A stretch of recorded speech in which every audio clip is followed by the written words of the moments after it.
Hi everyone. I did my research on House Bill 490, which is the Heartbeat Protection Act of 2019. This bill will fine physicians who perform an abortion when the fetus has a heartbeat without informing the mother of the results, or when the physicians do not check for a heartbeat at all. This is an important topic in healthcare and one we should all be concerned about. It is our duty to stand up for those without a voice. However, by supporting abortion, we are choosing not to stand up for the lives of unborn babies. Unfortunately, abortion has also been used as a means of birth control, which this bill will seek to solve. House Bill 490 is still in the introductory phase at the federal level of legislation. So far, this bill has been referred to the House Committee on the Judiciary and the Subcommittee on Crime, Terrorism, and Homeland Security. The next steps in the legislative process for passage of this bill would include passing the committee review, passing the House floor, and passing the Senate floor. The bill would then be sent to the President for review. The top reasons why women seek abortions were due to the pregnancy being at an inconvenient time, finances, not wanting a baby, school, and not wanting to be a single parent. Since the bill has not been passed, there are only sponsors and co-sponsors. Steve King is the main sponsor of this bill. There is support currently from 85 Republicans and 1 Democrat. Since the topic of abortion is highly controversial, there are advocate groups and organizations who are not in favor of this bill. A few examples of those who do not support House Bill 490 include the National Abortion Federation, Pro-Choice America, National Organization for Women, and the Feminist Women's Health Center. Pro-abortion proponents believe women's empowerment requires they have control over their bodies, including the right to end an unwanted pregnancy.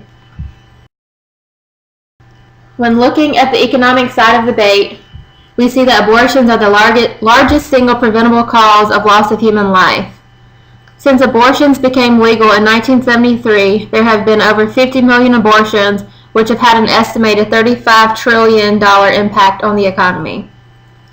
Women seek abortions a majority of the time based on financial reasons. There is lack of evidence to show women who have abortions are prospering, and poverty has lessened in the household.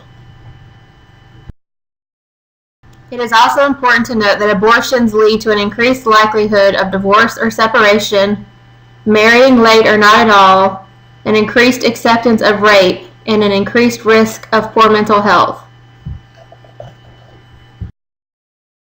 There are at least 1.5 million American families wanting to adopt a child, so essentially there is no such thing as an unwanted pregnancy in the United States. With that being said, there are over 400,000 children placed in foster care every year in the United States. We should start focusing on finding homes for all the children in foster care. Abortion is a serious topic and one we must address deeper than women's rights. Education as to what the baby experiences during the abortion process is vital. Parents should be educated on other options such as adoption. Reasons given for an abortion include inconvenience, finances, not wanting the baby, and school. If parents were educated and given the proper resources for assistance, maybe abortion would not be an option for these families. Another topic for education would be fetal pain. There are many debates about when a fetus can feel pain. Some argue when abortions are taking place very early on in pregnancies that a fetus can feel the pain, while others say a fetus can feel pain at 3 months. Nonetheless, it is widely accepted a fetus can feel pain at 20 weeks gestation. However, some people are still getting abortions at this time. It is also known that the basic anatomical organization of the human nervous system is established by 6 weeks.